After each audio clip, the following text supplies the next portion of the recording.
Assalamualaikum warahmatullahi wabarakatuh. Selamat pagi anak-anak.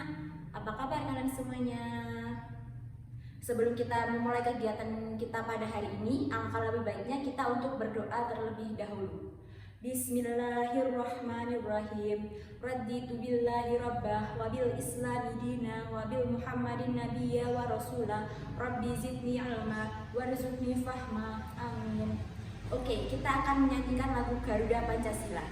Kita mulai ya. 1, 2, 3. Garuda Pancasila, akulah pendukungmu.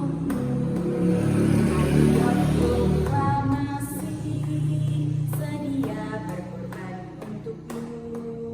Pancasila dasar negara, rakyat adil makmur sentosa. Pribadi bangsaku, ayo maju, maju, ayo maju, maju, ayo maju, maju. Yeay. Oke, hari ini Ibu akan menjelaskan tentang mata pelajaran Bahasa Indonesia dan juga IPA. Pertama-tama kita akan mempelajari tentang Bahasa Indonesia, yaitu cerita non-fiksi dan juga bagan.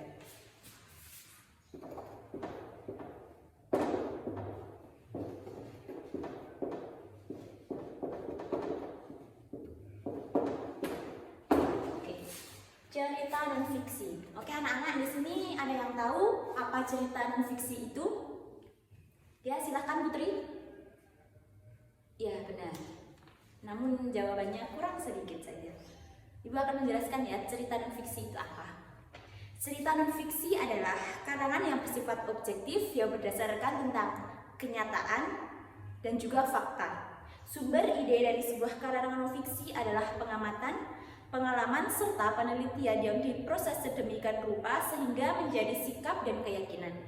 Jadi kita membuat karangan non-fiksi, maka harus terlebih dahulu mengumpulkan bahan dan data yang memperjelas apa yang akan kita sampaikan dalam karangan kita tersebut. Kita akan membahas bagaimana cara membuat cerita non-fiksi. Pertama-tama, cara untuk membuat cerita non-fiksi adalah menentukan tema.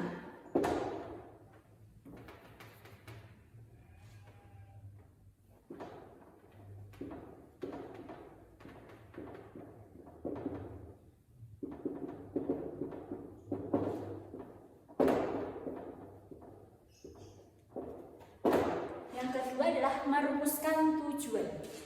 Merumuskan tujuan.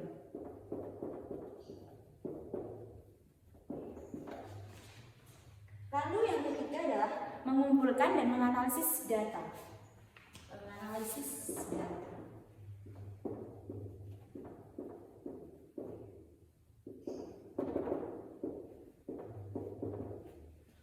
Lalu yang keempat adalah menyusun kerangka karangan.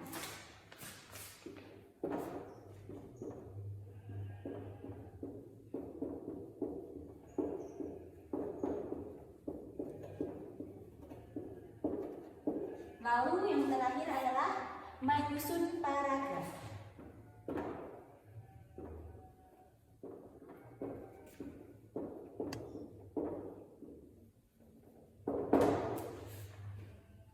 Oke, di sini ada yang ingin ditanyakan terlebih dahulu. Ibu akan memberikan waktu sekitar 10 menit untuk semua anak membuat satu cerita non-fiksi. Nanti Ibu akan pilih siapa yang akan menjelaskan cerita non-fiksi yang telah dibuat oleh anak-anak. Oke?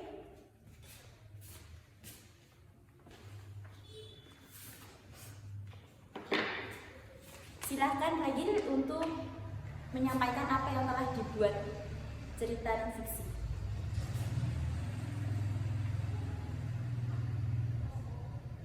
Oke, terima kasih Ragil. Ya benar, apa yang telah diceritakan oleh Ragil itu merupakan cerita non-fiksi. Semuanya apakah jelas tentang cerita non-fiksi itu apa? Lalu bagaimana cara membuatnya? Dan bisa membedakan apa cerita non-fiksi dan juga cerita tidak non-fiksi. Oke, sepertinya semuanya sudah paham ya. Oke, materi kedua yang akan kita bahas adalah tentang bagan.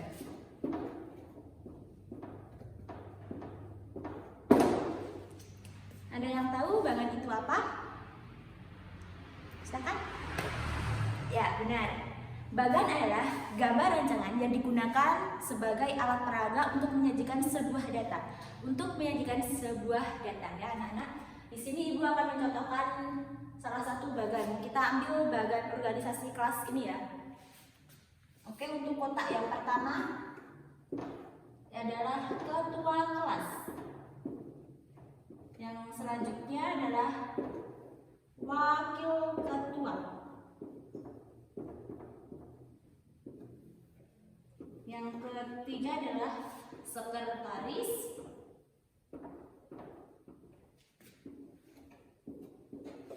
Yang keempat adalah bendahara.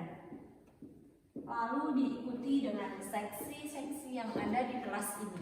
Ini adalah contoh bagan yang untuk organisasi kelas ini. Anak-anak, apakah sudah paham tentang bagan ini? Oke, untuk mata pelajaran yang kedua adalah IPA ya anak-anak ya. Sekarang Ibu akan menjelaskan tentang rantai-rantai makanan dan juga jaring-jaring makanan. Anak-anak, ada yang tahu perbedaan antara rantai-rantai makanan dan juga jaring-jaring makanan? Rantai makanan merupakan bagian dari jaring-jaring makanan. Rantai makanan adalah serangkaian proses makan dan dimakan antara makhluk hidup berdasarkan urutan tertentu yang memiliki peran sebagai produsen, konsumen, dan dekonsumen. Lalu, kalau jaring-jaring makanan adalah gabungan dari rantai makanan yang saling berhubungan dan tumpang tindih dalam suatu ekosistem. Untuk memperjelas tadi yang telah Ibu sampaikan, Ibu akan mencontohkan contoh dari rantai-rantai makanan.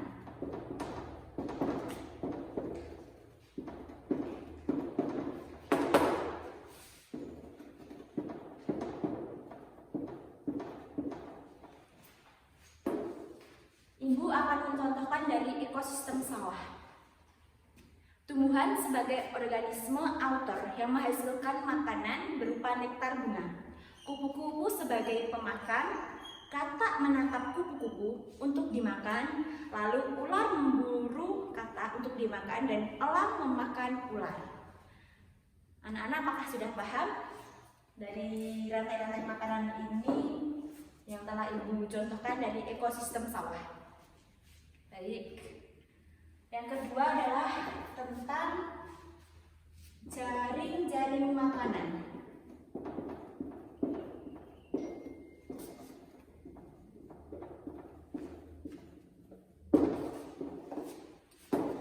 Jaring-jaring makanan. Ibu akan membuat beberapa kelompok, lalu membuat jaring-jaring makanan yang ada pada sekitar kita. Lalu nanti Ibu akan memilih salah satu dari kalian, dari kelompok kalian untuk dibahas apa sih jaring-jaring makanan yang dibuat oleh anak-anak ya. Ibu akan kasih sekitar 10 sampai 20 menit untuk mengerjakan jaring-jaring makanan ini ya anak-anak. Sudah habis, sekarang Ibu akan meminta kelompok mana saja maju ke depan, atau Ibu ambil jawabannya untuk melihat argumentasi apa yang telah disampaikan di kelompok itu terkait jaring-jaring makanan. Mau Ibu tunjuk atau ada salah satu kelompok yang sendiri atau mandiri ke depan memberikan jawaban atau argumentasi tentang jaring-jaring makanan? Oke, kelompok dari Putri, Ragil, dan juga Ana. Pada kelompok ini, pertama menunjukkan padi yang dimakan oleh burung. Setelah itu, burung dimakan oleh musang. Lalu musang dimakan oleh elang. Lalu elang menjadi pengurai. Ya, ini jawaban yang sudah benar ya anak-anak. Semoga yang lain udah pada ngerti ya apa apa itu jaring-jaring makanan, lalu rantai makanan, contoh dari jaring-jaring makanan dan juga rantai-rantai makanan. Karena pertemuan ini akan segera berakhir, Ibu meminta salah satu dari kalian untuk menyimpulkan apa yang telah didapatkan dari mata pelajaran yang telah Ibu tadi sampaikan. Silahkan. Ya, Putri. Ya, baik. Yang kedua, Ibu akan merefleksikan apa yang telah kita dapatkan pada materi ini, yaitu adanya keterkaitan atau hubungan antara kedua mata pelajaran tersebut. Lalu Ibu akan menanyakan sekali lagi apakah anak-anak sudah paham tentang materi yang telah Ibu sampaikan tadi? Ya, terima kasih. Sebelum kita mengakhiri perjumpaan kita hari ini, Ibu ingin kalian semua berdiri lalu menyanyikan lagu Gundul-Gundul Pacul. Mulai ya, 1, 2, 3. Gundul-gundul pacul jel kembelengan, nyunggi-nyunggi wakul-kul kembelengan, wakul melimpang sekane tadi salata, wakul melimpang sekane tadi salata. Yeay. Karena telah selesai semuanya, silakan duduk kembali. Ibu akan memimpin doa untuk mengakhiri perjumpaan kita hari ini ya. Raditu billahi rabba wa bil islami dina wa bil muhammadin nabiyya wa rasula rabbi zidni ilma warzuqni fahma. Amin. Kalau gitu Ibu pamit ya. Assalamualaikum. Selamat siang semuanya.